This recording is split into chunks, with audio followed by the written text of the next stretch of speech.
믿음의 여정에서 일곱 번째로 웃음이라는 주제를 좀 다루려고 합니다. 하나님의 부르심으로부터 출발했던 믿음의 여정이 평탄치 않다고 그랬습니다. 안팎으로 위기와 또 갈등이 언제나 끊임없이 있으며 또 그런 가운데서도 우리는 쓰임받기 위해서 잘 준비되고 훈련돼야 한다는 말씀을 우리가 들었습니다.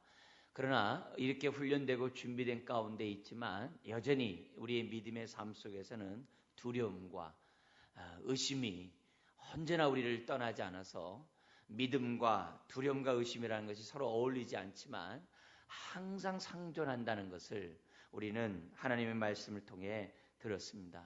그리고 또 뿐만 아니라 중대한 일들을 결정할 때마다 인간적인 방법으로 결정하지 말고 성령에 따라 우리가 결정해야 한다는 말씀 또한 우리는 16장을 통해서 듣게 되었습니다. 오늘은 우리가 믿음의 여정길에서 하나님과의 관계에서 우리가 가질 수 있는 웃음에 대해서 좀 살펴보겠는데요. 물론 여기서 이제 처음에 제가 말씀드린 이 웃음은 이제 헛 웃음입니다. 어이없는 웃음, 좀 뭐 세게 얘기하면 하나님에 대해서 비웃는 웃음. 이게 말이 돼? 이게 정말 사실일까? 정말 하나님이 나를 사랑하셔, 내 기도 들으셔 등등 신앙생활하면서 우리가 가질 수 있는 그런 웃음들, 그런 웃음이 사실 우리들에게 얼마든지 있을 수 있다는 것을 오늘 이 말씀을 통해서 우리가 좀 살펴보려고 합니다. 여러분들은 하나님에 대해서 많은 웃음 가운데 어떤 웃음을 갖고 있습니까? 정말 감사하고 즐거워서 정말 이렇게 활짝 웃는 웃음입니까? 아니면 내 현실과 내 어려운 그러한 고통과 여러 가지 슬픔과 또 그렇게 하나님의 기도임에도 불구하고 응답하지 않는 그 사건을 놓고서 어떤 조소, 또 때로는 허탈하고 어이없고 황당한 웃음을 짓고 있는지, 믿음의 여정길을 가는 저와 여러분들이 오늘 우리들의 모습을 한번 살펴보는 이 시간이 되었으면 좋겠습니다. 오늘 이 17장에 보면 크게 세 부분으로 나눠지는데요. 1절에서부터 3절 상반절까지 첫 번째 하나님의 말씀이 있고 거기에 따른 아브라함의 반응이 나옵니다. 그리고 두 번째는 3절 하반절부터 시작해서 18절까지 하나님의 말씀과 거기에 따른 아브라함의 두 번째 반응이 나옵니다. 그리고 19절에서부터 끝까지는 하나님의 세 번째 말씀과 거기에 따른 아브라함의 반응이 나와요. 그러니까 17장은 세 번의 말씀과 세 번의 반응. 실질적으로 이제 더 하나님의 말씀 많아요. 그렇지만 아브라함의 반응을 중심으로 본다고 한다면 크게 세 부분으로 나눠서 17장을 이제 살펴볼 수 있습니다. 먼저 우리가 첫 번째 하나님의 말씀과 아브라함의 첫 번째 반응에 대해서 우리가 창세기 17장 1, 2절을 통해 한번 보겠습니다. 첫 번째 말씀 우리 1, 2절 다시 한번 읽겠습니다. 아브라함이 99세 때 여호와께서 아브라함에게 나타나서 그에게 이르시되 나는 전능한 하나님이라 너는 내 앞에서 행하여 완전하라. 내가 내 언약을 나와 너 사이에 두어 너를 크게 번성하게 하리라 하시니. 여러분 17장에서 주님이 나타나서 하셨던 그 말씀의 그 때가 어느 때입니까? 1절에 보니까 아브라함이 몇 세 때요? 99세 때. 99세 때 하나님이 나타나셔서 하나님이 아브라함에게 얘기를 해요. 자, 근데 16장 제일 마지막 16절에 아브라함이 이스마엘을 낳았을 때의 나이가 몇 세라고 되어 있습니까? 86세. 자, 근데 16장 16절과 17장을 시작하는 17장 1절의 사이에 세월이 얼마나 지나간 거죠? 13년. 여러분 13년 동안 하나님이 아무 말씀도 안 하셨어요. 그런데 13년이 지났을 때 하나님이 나타나셔가지고 다시금 또 뭐냐면 약속을 해요. 어떤 약속을 해요? 내가 너를 크게 번성하여라. 이미 이 얘기는 아브라함을 처음 불렀을 때 12장. 그때 얘기를 이미 했어요. 그리고 애굽에서 올라왔을 때 했어요. 자기 조카 롯이 자기를 떠났을 때 하나님이 했어요. 이미 했던 얘기를 25년 전에 했던 그 얘기를 지금 하나님이 어떻게 돼요? 똑같이 반복하고 있어요. 자식을 주겠다는 거예요. 하늘의 별과 같이 바다의 모래 같이 많은 자식을 주겠다는 거예요. 주겠다는 거예요. 그렇지만 이미 아브라함은 하나님이 주신다는 그 약속의 말씀을 이미 오래전부터 몇 번에 들었어요. 그리고 14년 동안 아무 말씀 없다가 지금 뭐예요? 또 나타나셔서 지금 말씀하는 거예요. 여러분 그동안 14년 동안의 아브라함의 삶은 어땠을까요? 아브라함은 하나님에 대한 약속을 기대했겠죠. 기대했겠죠. 그리고 뭐예요? 아브라함이 예배를 했겠죠. 그렇지만 13년이 지난 99세 때 아브라함의 마음은 하나님에 대한 그 약속의 말씀에 대한 그 믿음이 사라져가고 있었어요. 사라져가고 있어요. 오히려 아브라함은 나중에도 보겠습니다만 10장에 보면 나에게 날 자식은 상관없고 소용없고 필요 없고 이스마엘이라는 하나님 앞에서 축복받기 원합니다. 이렇게 얘기를 해요. 그러니까 86세에 얻은 이 이스마엘을 통해서 지금 어떻게 돼요? 아주 강한 자식에 대한 그 사랑을 지금 느끼면서 아브라함은 살아가고 있었던 거예요. 몇 년 동안이요? 13년 동안. 나름대로 어떻게 돼요? 이스마엘 통해 기쁨을 얻고 있었어요. 그러나 하나님에 대한 약속의 말씀에 대한 아브라함의 믿음은 점점 식어지고 사라져가고 있는 그때 하나님이 딱 나타나서 말씀합니다. 과거에 했었던 그 약속을 말씀하는데 어떤 말씀을 하냐면 하나님의 성품에 대해서 얘기를 해요. 뭐라고 얘기합니까? 나는 어떠한 하나님이요? 전능한 하나님이라. 이거는 앞에서 하나님이 아브라함에게 하신 적이 없는 말씀이에요. 근데 하나님이 나는 전능하다라는 말 속에서 우리가 느낄 수 있는 게 뭐예요? 아브라함이 하나님의 약속의 말씀을 믿지 않는다는 거예요. 믿지 않으니까 하나님이 어떻게 돼요? 아브라함이 나타나서 나는 전능한 하나님이라. 그래서 뭐냐면 너는 내 앞에서 행하여 완전하라. 내 앞에서 행하여 완전하라는 그 말은 무슨 말이겠어요? 내가 너에게 한 약속의 말씀을 끝까지 믿으라. 그렇게 해석할 수 있는 그런 내용이죠. 여기서 우리들이 기본적으로 우리가 알아야 될 것이 뭐냐면 하나님은 자신을 드러내기를, 다른 말로 하면 계시라고 그래요.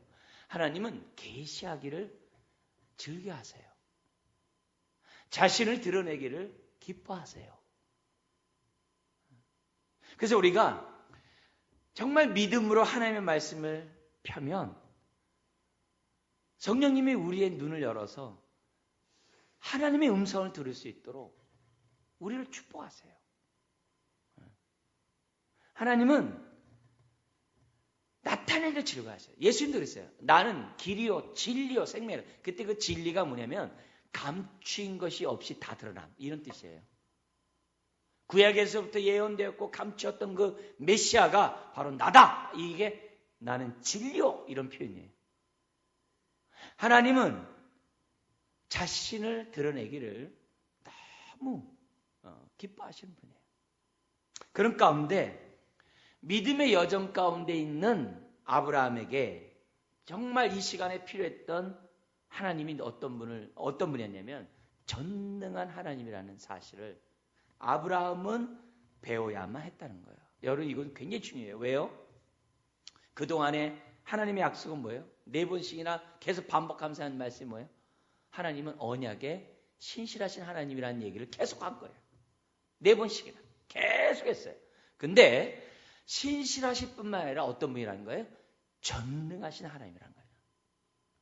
여러분 우리가 정말 약속을 철저히 지키려고 하더라도 때로는 내가 능력이 없어 약속 못 지킬 때가 있어요. 그죠? 내가 정말 신실하게 살고자 하지만 때로는 사람들에게 신실하지 못한 모습을 보일 때가 있어요. 그죠? 원치 않게 그럴 때가 있어요. 왜요? 전능하지 않기 때문에. 근데 우리가 믿는 하나님은 신실하신 하나님이실 뿐만 아니라 어떤 분이라는 거예요? 전능하신 하나님이라는 거예요. 그 얘기를 지금 99세의 아브라함은 들어야만 했어요. 무슨 말이라고요? 아브라함이 75세에 부름받아가지고 정말 25년을 살아오면서 하나님 믿고 살았지만은 그 마음속에 어떻게 돼요? 하나님의 약속을 하나님이 지킬 능력이 없다라고 하는 그런 불신의 마음이 아브라함에게 점점 있어 왔어요. 바로 그때 하나님 말씀합니다. 나는 전능한 하나님이라. 그래도 이스마엘을 낳을 때만 해도 어떻게 돼요? 아브라함에게 어떻게 돼요? 자식을 낳을 만한 능력이 있었어요. 사라가 문제였지 아브라함에게 문제가 있는 게 아니었어요. 그래서 얼마든지 어떻게 돼요? 자신이 뭐예요? 이스마엘 낳을 수 있는 능력이 있는 사람이었기 때문에 사라를 통해서 애를 낳을 수 있다고 생각했어요. 근데 이제는 어떻게 돼요? 그것조차 안 되는 99세가 된 거예요. 바로 그때 바랄 수 없는, 믿을 수 없는, 애를 낳을 수 없는 정말 그때 하나님이 말씀합니다. 나는 전능한 하나님이다. 내가 너를 복주고 크게 번성하리라. 여러분, 하나님의 이 말씀 앞에 정말 아브라함의 반응은 어떤 반응이었습니까? 3절 상반절에 아브라함이 엎드렸더니, 하나님의 그 약속의 말씀 앞에 아브라함이 할 수 있는 것은 뭐예요? 엎드린 거예요. 근데 이 엎드리는다는 이 자체가 원래 뜻이 뭡니까? 경외한다는 얘기죠.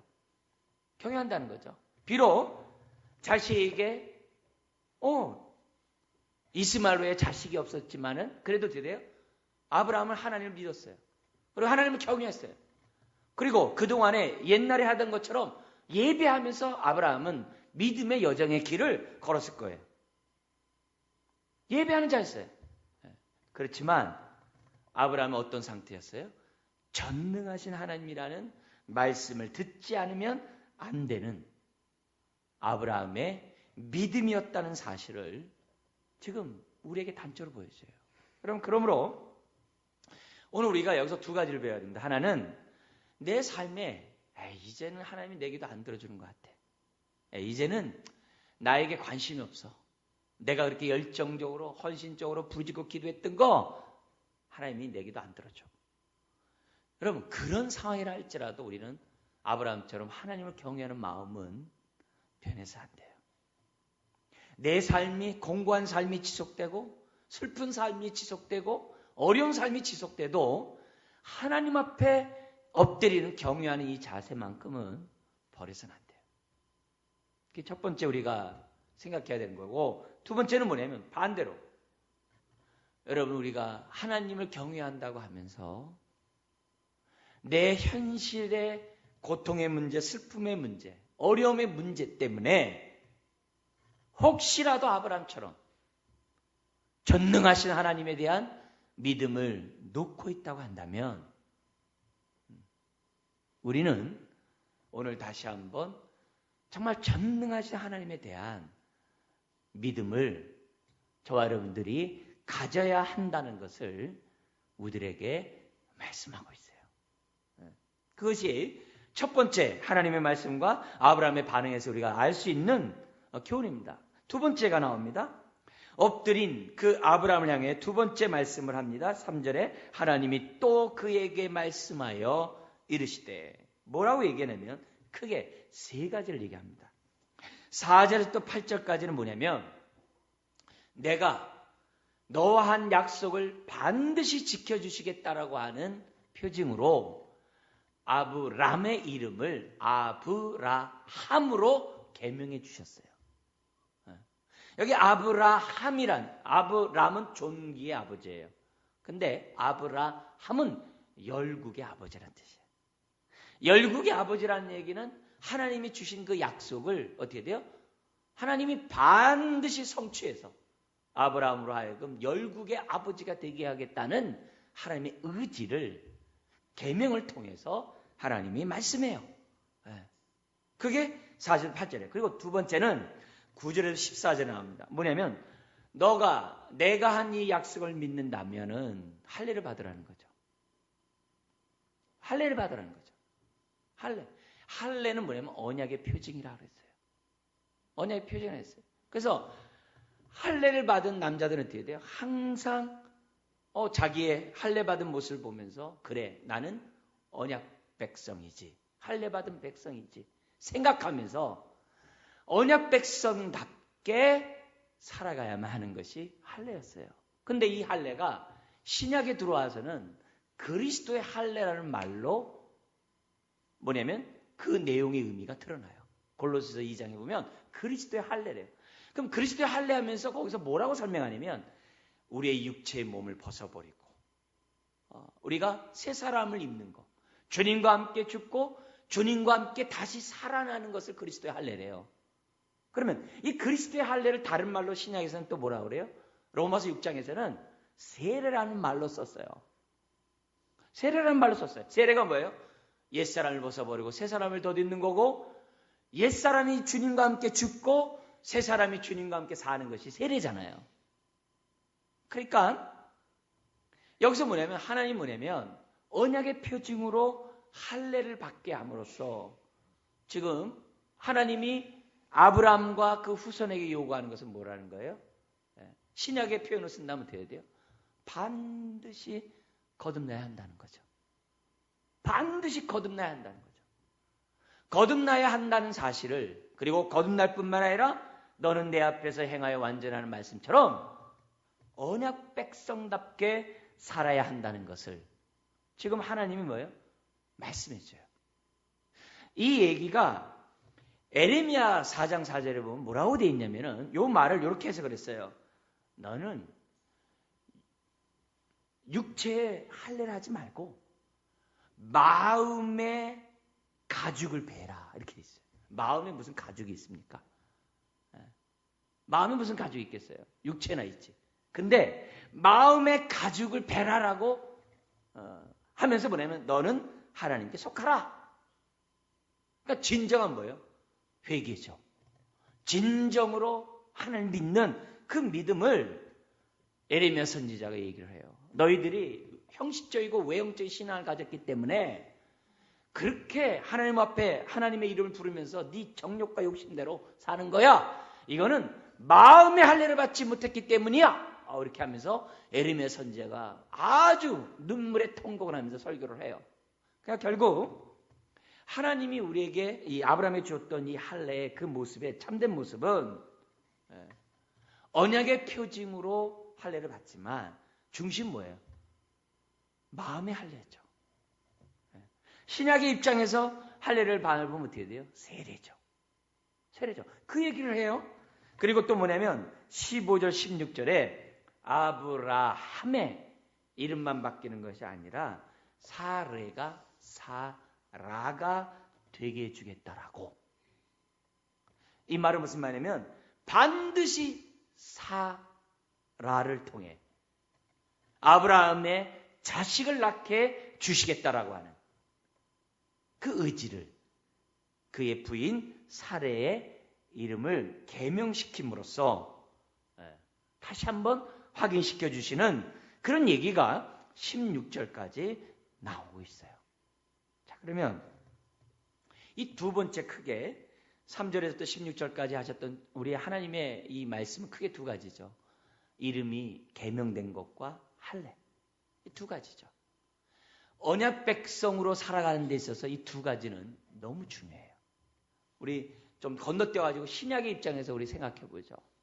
우리가 신약을 살아가는 저와 여러분들이 예수 그리스도를 믿는 순간에 언약 백성이 돼요. 근데 이 언약 백성이 되려면 반드시 뭘 해야 돼요? 거듭나야 돼요. 예수를 믿는다고 하면서 거듭나지 않는다고 한다면 그건 예수를 믿는 게 아니겠죠. 예수를 믿는 사람은 반드시 세례를 받아야 돼요. 거듭나야 돼요. 날마다 옛사람을 벗어버리고 새 사람을 덧입으면서 살아가야 돼요. 이게 믿는 사람이에요. 이게 세례 받는 사람이에요. 근데 예수를 믿는다고 하면서 내가 날마다 옛사람을 벗어버리고 새사람을 덧입지 않으면, 옛사람을 십자가에 못 박고 날마다 하나님을 향해 살아가지 않는다고 한다면 언약 백성이 아니죠. 언약 백성이 아니죠. 그래서 믿음의 여정길을 가는 저와 여러분들에게서 무엇보다 중요한 것이 뭐냐면, 하나님, 날마다 옛사람을 벗어버리고 날마다 새사람을 덧입겠습니다. 그 얘기를 가르쳐줘요. 자, 그러면서 동시에 우리에게, 신앙을 살아가는 우리들에게 이 세례와 함께 중요한 게 뭐냐면 계명이에요. 우리가 예수 그리스도를 믿는 순간에 하나님의 자녀가 됐다는 거예요. 이 얘기를 바울은 고린도 교회를 향해서 이렇게 해요. 보라! 이전 것은 지나갔으니 새 것이 되었도다. 나는 그리스도 안에 있는 자는 새로운 피조물이라. 이런 말씀이 있어요. 그래서 우리가 믿음의 여정길을 가면서 우리들이 정말 좌우로 흔들리지 아니하고 정말 주님이 원하는 그 길을 가려면 어떻게 되냐? 내가 누군지를 아는 게 굉장히 중요해요. 나는 하나님의 자녀다, 이게. 나는 새로운 피조물이다, 이게. 그러니까 거듭남과 함께 새로운 피조물, 새로운 자녀라는 이 의식을 가지고 저 여러분들이 믿음의 여정길을 가야 한다는 것을 주님이 가르쳐 주는 거예요. 여러분, 하나님이 왜 우리를 구원했어요? 왜 자녀를 삼으셨어요? 저와 여러분들을 열방을 구원하는 축복의 통로로 삼고자 우리를 구원하셨죠.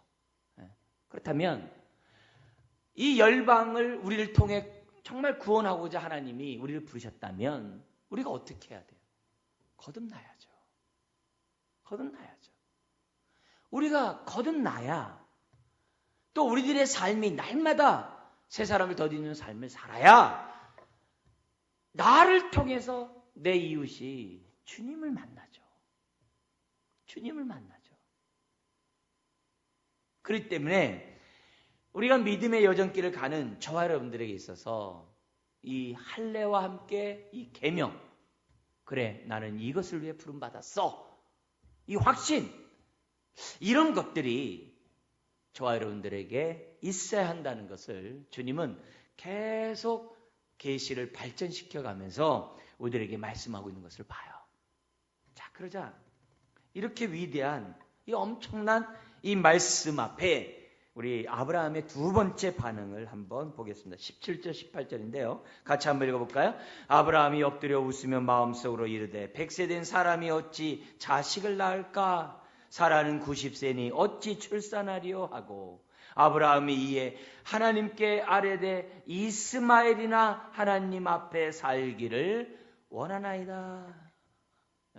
이게 얼마나 참 이 상황을 여러분 잘 이해를 해야 돼요. 지금 하나님이 3절에서부터 그러니까 1절부터 16절까지죠.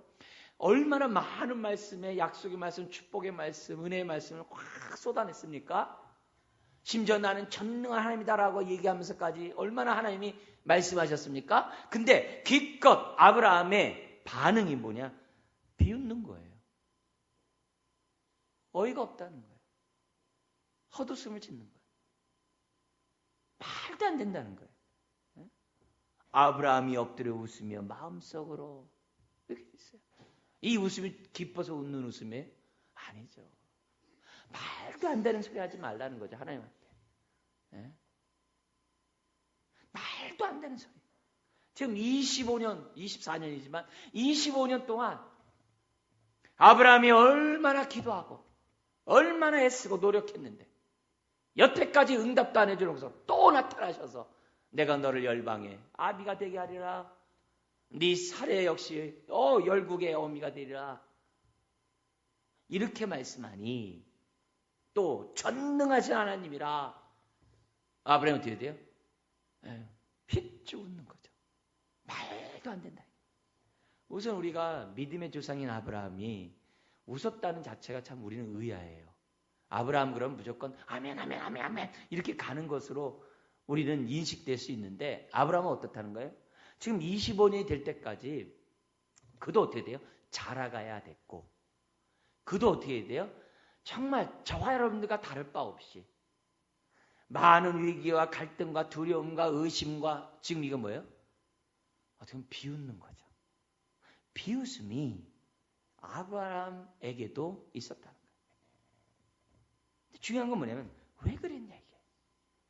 왜 아브라함이 이렇게 반응하냐. 그는 이제는 이스마엘과 같이 이스마엘을 낳을 수 있는 능력이 자기가 없기 때문에 그래요. 이제는 정말 생산이 끝난 거예요.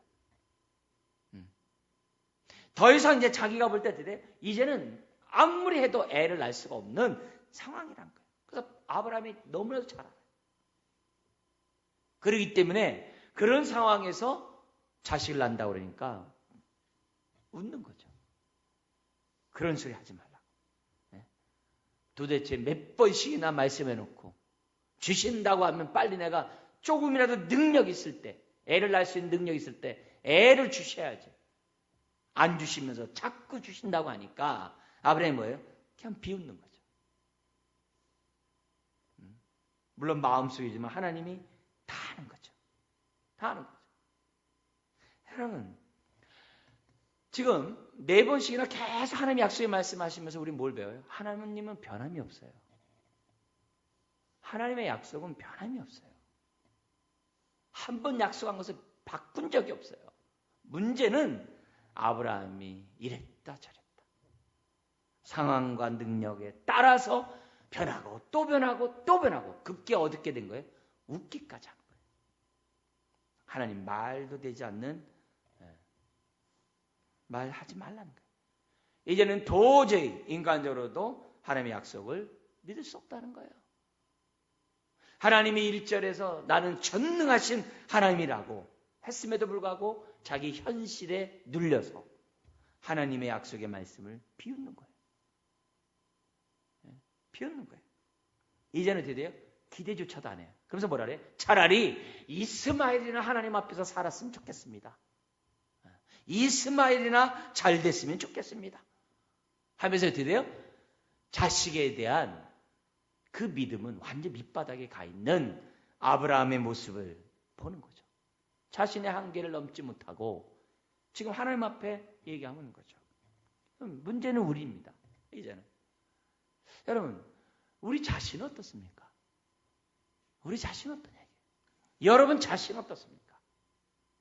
여러분의 발등에 불이 떨어진 기도 제목이 있을 수 있어요. 삶에 있어서 내가 볼 때 하나님의 영광을 나타내는 데 있어서 이것보다 중요한 게 없다 생각하고 붙잡고 기도하는 것들이 있었어요.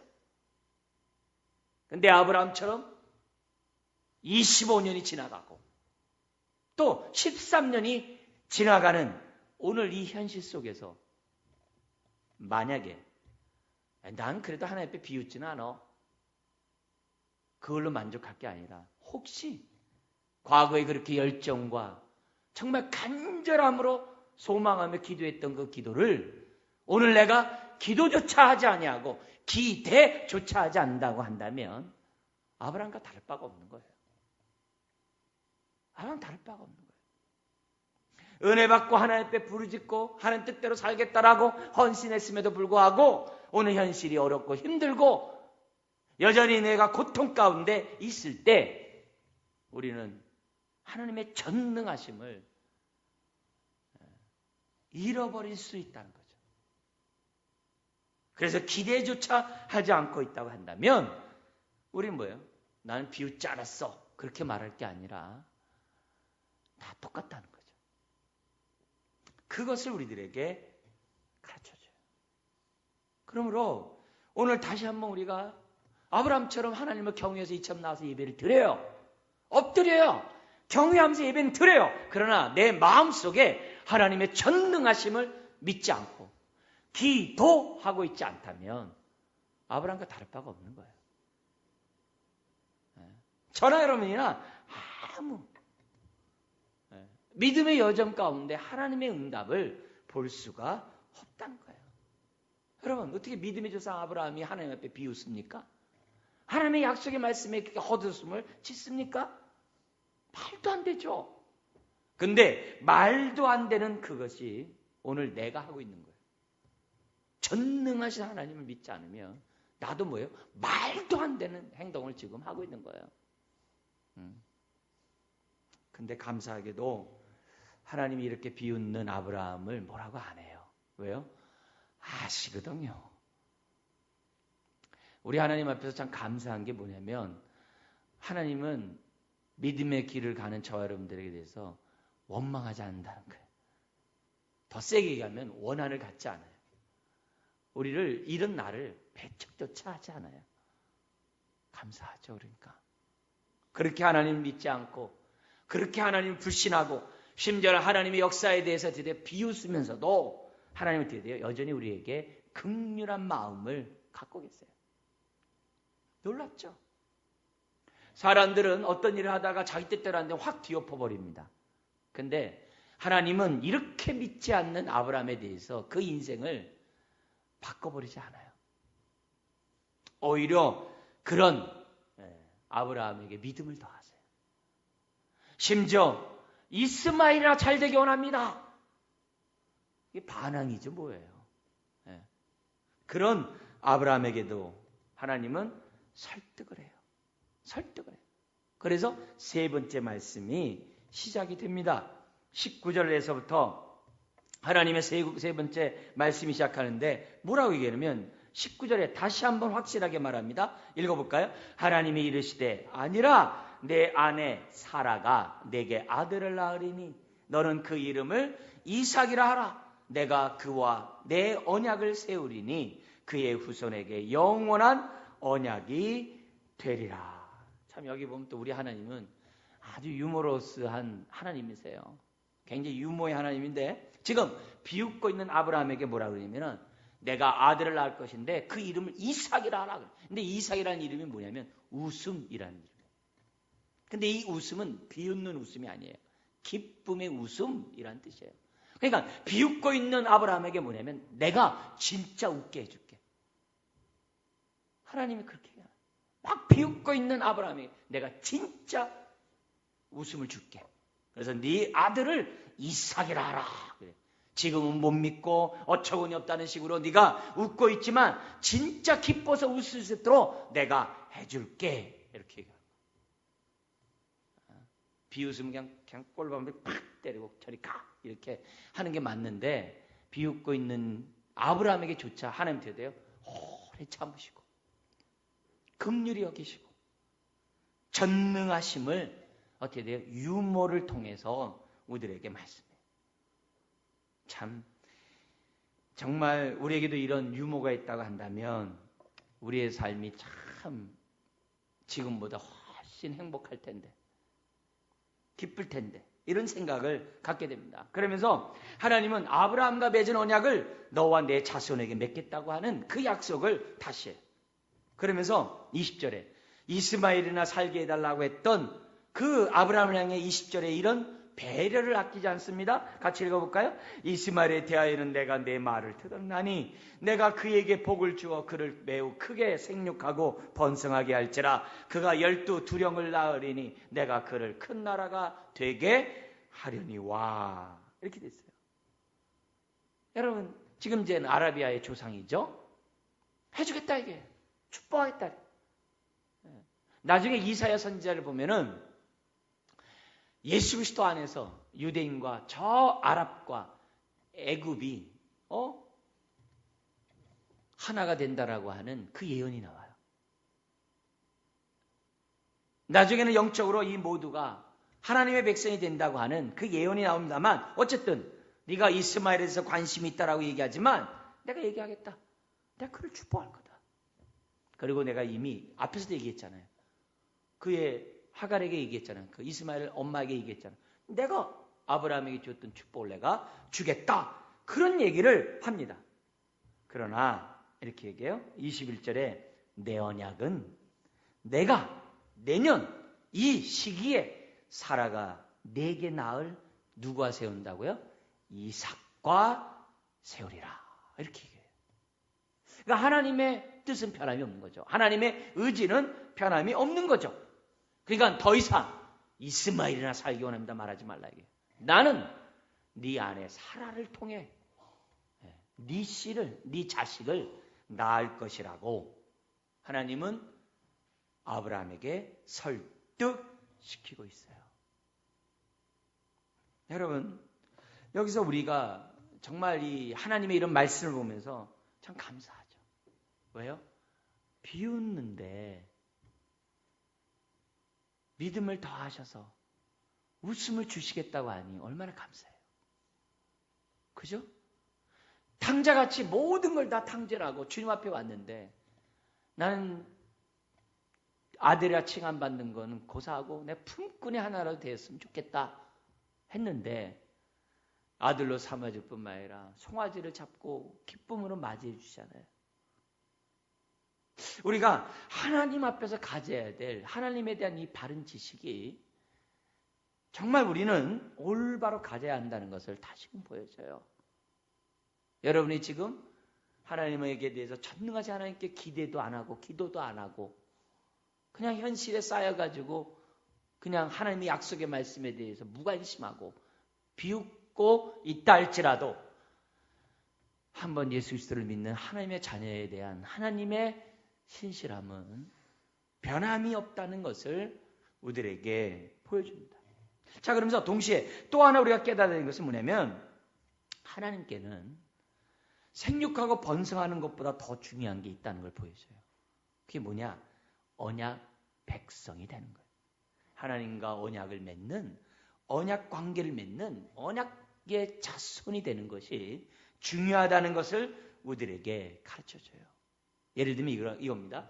우리가 믿음의 여정을 길을 가면서 믿음 삶을 살면서 신앙생활하면서 우리가 육신의 축복만, 생육하고 번성하고 충만한 육신의 축복만 받으면 된다고 생각하면 안 된다는 거예요. 우리는 언약 백성이 되고 영혼을 주께로 인도하는 왕 같은 선지자의 제사장의 사명을 감당하는 하나님의 언약 백성이 되어야 한다는 것을 우리에게 보여줘요. 다른 말 이렇게 할 수 있죠. 세상에서 성공이나 하는 것을 하나님이 원하는 게 아니라 하나님 앞에 성공하는 인생이 되기를 하나님은 원하신다는 것을 우리에게 보여줘요. 이 땅에서만 잘 사는 자녀들이 아니라 하나님 앞에서 천국에서 하나님의 기쁨이 되는 그런 인생이 되기를 우리 하나님이 원하신다는 사실을 우리에게 가르쳐줘요. 그렇기 때문에 저와 여러분들은 하나님이 아브라함에게 하신 이 약속의 말씀에 귀담아 들어야 돼요. 귀담아 들어야 돼요. 그러면서 22절에 말씀을 다 하신 다음에 하나님 하늘나라로 다시 올라가셔요. 얼마나 감사합니까? 필요할 때마다 나타나셔서 말씀하시고 지금은 어떻게 돼요? 아예 상주하시잖아요. 그죠? 상주하실 뿐만 아니라 아예 뭐예요? 못 알아들으니까 어떻게 돼요? 성경을 주셔가지고 성경을 통해 우리에게 말씀하시잖아요. 깨닫게 하시잖아요. 자, 그러자 세 번째 아브라함의 반응이 23절 27절 나옵니다. 어떻게 반응했을까요? 회개했다는 말은 없어요. 그렇지만 아브라함은 하나님의 명령에 따라 자신을 비롯한 온 가족이 뭘 받아요? 할례를 받습니다. 심지어 자기가 품삯을 주고 산 모든 종들에게도 할례를 베풀어요. 여러분, 구약에서는 이방 민족이나 유대인이나 중요하지 않아요. 할례를 받으면 하나님의 백성이에요. 그죠? 그래서 갈렙같이 가나안 정복에 앞장섰던 여호수아 갈렙, 그 갈렙이 가나안 족속이에요. 그나스 족속이에요. 이스라엘 족속이 아닙니다. 그런 거 보면 할례를 받으면 다 하나님의 백성이에요. 아브라함의 가족에 있는 모든 종들이 할례를 받으면 그들은 다 하나님의 백성이에요. 신약은 뭐예요? 세례를 받으면 다 하나님의 백성이에요. 그걸 왜 보여줘요? 그러면서 할례를 받았다는 이 사실 자체는 뭘 보여줍니까? 아브라함이 하나님의 약속을 어떻게 돼요? 또다시 믿었다는 거죠. 또 뭐 또 믿었다는 거예요? 전능하신 하나님을 믿었다는 거죠. 다시금 믿었다는 거죠. 비록 처음에는 하나님의 말씀에 비웃음으로 대했지만 이제는 어떻게 돼요? 웃음으로 반응하는 자가 되었다는 것을 우리들에게 가르쳐줘요. 이걸 보면 다시 한번 하나님의 놀라운 은혜를 우리가 보게 됩니다. 우리도 얼마나 많이 하나님의 약속을 못 믿고 있는지 몰라요. 하나님이 나에게 은혜를 주셔서 그 은혜의 말씀을 놓고 하나님 앞에 그렇게 기도했는데 응답이 없었을 때 얼마나 포기한 인생인지 몰라요. 그래서 기도하더라도 내 능력 안에서, 내가 할 수 있는 능력 안에서만 기도하는 게 어쩌면 나의 모습인지도 몰라요.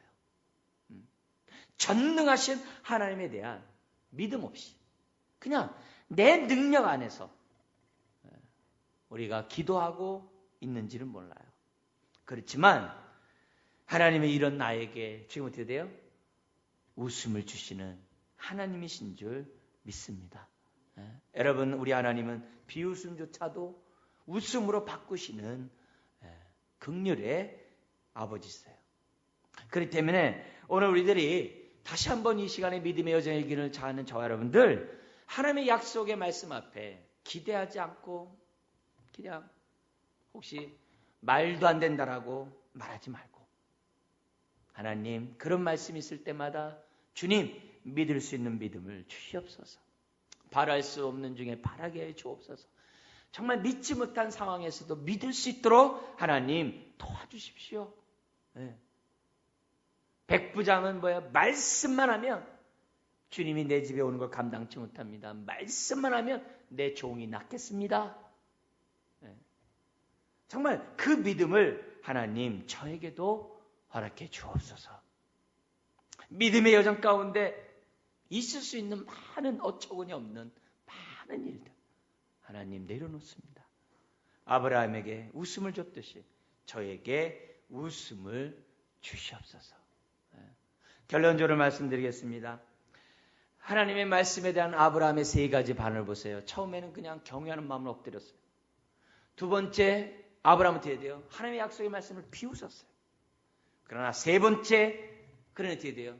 그래도 그 나이에 다시 한번 하나님의 은혜를 입어서 믿고 할례를 시행했어요. 여러분, 하나님 앞에서는 비웃는 것이 사실 이렇게 어떻게 보면 중요한 게 아니에요.